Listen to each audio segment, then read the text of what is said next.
दोस्तों, दुनिया में बहुत सी ऐसी रहस्यमय चीजें और घटनाएं हैं जो आज तक एक मिस्ट्री ही बनी हुई है। जैसे कि श्राउड ऑफ ट्यूरिन पे आखिर जीसस क्राइस्ट की डेड बॉडी के निशान कैसे आए, और क्या तूतनखामुन का खंजर अंतरिक्ष से आया था? क्यों उसने वैज्ञानिकों को 100 साल तक ये मानने में मजबूर कर दिया कि ये खंजर इस दुनिया का है ही नहीं? सॉडर फैमिली के बच्चे आखिर रहस्यमय तरीके से कैसे गायब हो गए? क्या पॉलक सिस्टर्स का सच में पुनर्जन्म हुआ था? आखिर ज़ोडिएक किलर कौन था और क्यों इस कोड को आज तक कोई भी डिकोड नहीं कर पाया है? ऐसे ही कुछ मिस्ट्रीज आज हम जानने और उन्हें समझने की कोशिश करेंगे। तो आइए जानते हैं। नंबर 6, क्या पॉलक सिस्टर्स पुनर्जन्म को सच साबित करती हैं? क्या आपको लगता है कि कोई मरने के बाद दोबारा जन्म ले सकता है? अगर आप डाउट में हैं, तो आज हम आपको ऐसी बहनों की कहानी बताने जा रहे हैं जो इस बात को सच साबित करने की पॉसिबिलिटीज बढ़ा देगी कि पुनर्जन्म होता है। दोस्तों, मई 1957 में चर्च जाते वक्त एक कार एक्सीडेंट में 3 बच्चों की मौत हो जाती है, जिसमें से एक 9 साल का लड़का था। 6 और 11 साल की 2 सगी बहनें। अपने बच्चों की मौत से पॉलक फैमिली पूरी तरह टूट जाती है।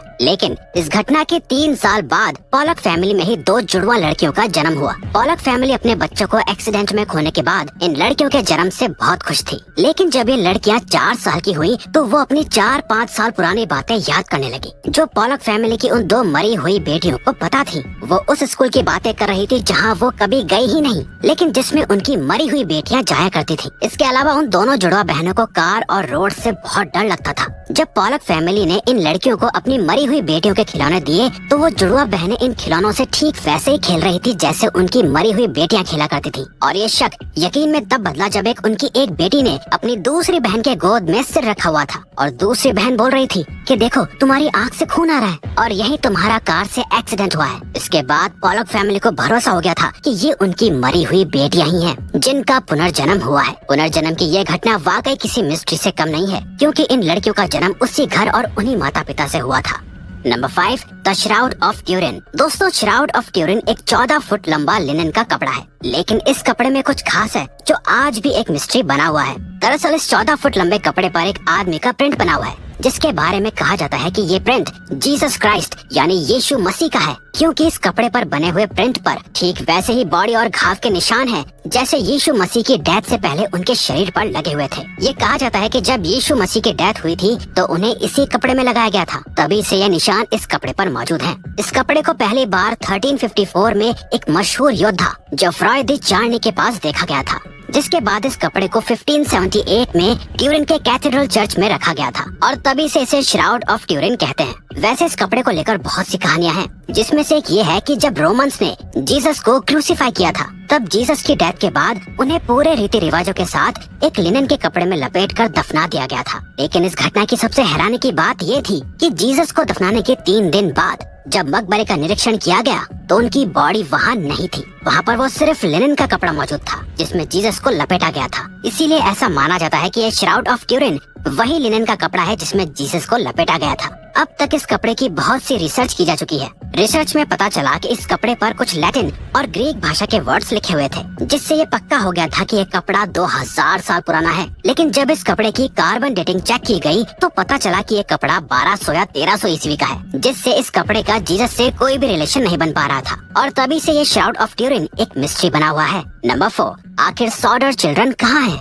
सॉडर फैमिली की मिस्ट्री 1945 में क्रिसमस से पहले की रात को शुरू हुई थी। सॉडर फैमिली यूनाइटेड स्टेट्स के वेस्ट वर्जीनिया में एक छोटे से टाउन फेटविल में रहती थी। इस फैमिली में जॉर्ज सॉडर और जेनी सॉडर अपने 10 बच्चों के साथ रहते थे। जब सॉडर फैमिली को घर में आग लगने का एहसास हुआ तो वो सब अपनी जान बचाने के लिए बाहर भागे। जॉर्ज ने बाहर देखा कि उनके 5 बच्चे अभी भी बाहर नहीं आए हैं। वहीं घर को पूरी तरह से आग की लपटों ने घेर लिया था। जॉर्ज ने बच्चों को बचाने के लिए सीढ़ी ढूंढी, लेकिन उस वक्त सीढ़ी गायब थी और उन्हें वो नहीं मिली। जॉर्ज ने सोचा कि अपने ट्रक्स के ऊपर चढ़कर अपने बच्चों को खिड़की से बचा लूं, लेकिन उस वक्त उनका एक भी ट्रक स्टार्ट नहीं हुआ। और तो और जब जॉर्ज ने आग को बुझाने के लिए पानी ढूंढा तो सारा पानी उन्हें बर्फ में जमा हुआ मिला। जब जॉर्ज के पड़ोसियों ने फायर ब्रिगेड को कॉल करके बुलाने की कोशिश की तो किसी का भी फोन काम नहीं कर रहा था। आखिरकार घर ऐसे ही सुबह तक जलता रहा। 25 दिसंबर की सुबह जब पुलिस सॉडर फैमिली के घर पहुंची तो वहां जॉर्ज के 5 बच्चे या उनकी बॉडीज और लाश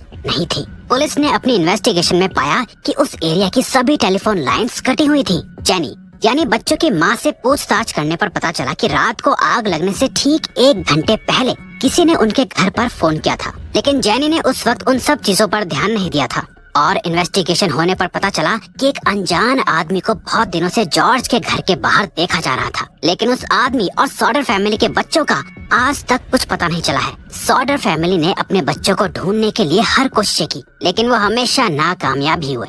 पता नहीं आखिर वो बच्चे कहाँ गायब हो गए थे, और क्या उस अनजान आदमी का इससे कुछ लेना देना भी था या वो सिर्फ एक कोइंसिडेंस था। ये आज भी एक मिस्ट्री है।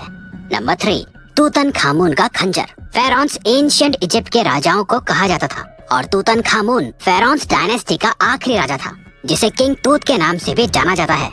तूतनखामुन की मम्मी पहली बार 1922 में इजिप्ट से डिस्कवर हुई थी। तूतनखामुन की मम्मी असल में 3 ताबूतों के अंदर दफन थी, और जब तूतनखामुन की मम्मी को खोला गया था तब उसकी मम्मी ने गले में एक ताबीज पहना हुआ था, और उनकी पूरी मम्मी सोने से बने हुए गहनों से ढकी हुई थी। साथ ही उसकी मम्मी के साथ 2 खंजर भी मिले थे, जिसे पहली बार देखने में लगा कि इनमें से एक खंजर लोहे का था और दूसरा खंजर सोने का था। लेकिन कहानी बिल्कुल अलग थी, क्योंकि पिछली हुई कुछ रिसर्चेस और खंजरों की इमेजेस से पता चला कि ये खंजर असल में लोहे का नहीं, बल्कि इसमें किसी मीटेओराइट के मटेरियल का इस्तेमाल किया गया होगा। एक स्टडी के मुताबिक जिस तरह का निकल इन खंजरों को बनाने में इस्तेमाल किया गया है, वो निकल अर्थ पर ओरिजिनेट यानी उत्पन्न ही नहीं होता है। ऐसा माना जाता है कि ये खंजर तूतनखामुन को दूसरी दुनिया के लोगों ने तोहफे में दिया होगा। यही वजह है कि आज तक ये पता लगाना नामुमकिन ही है कि आखिर तूतनखामुन का खंजर किसने बनाया होगा, और इस खंजर को बनाने के लिए मटेरियल उन्हें कहां से मिला होगा। ऐसा भी हो सकता है कि उस वक्त कोई मीटियोर अर्थ पर गिरा हो जिससे इस खंजर को बनाया गया होगा, या उस वक्त भी लोग स्पेस में जाते हो। कुछ भी साफ नहीं कहा जा सकता, इसीलिए ये खंजर आज भी एक मिस्ट्री बना हुआ है।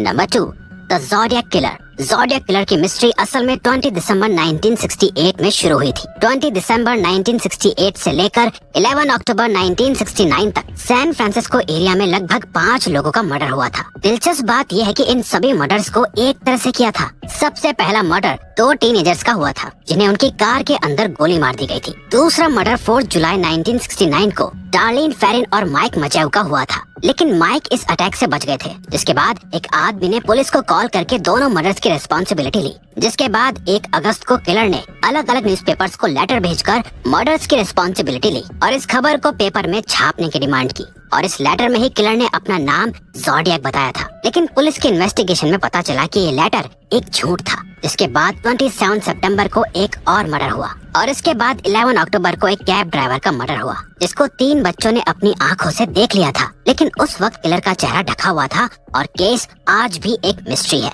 Number 1, shepherd's monument.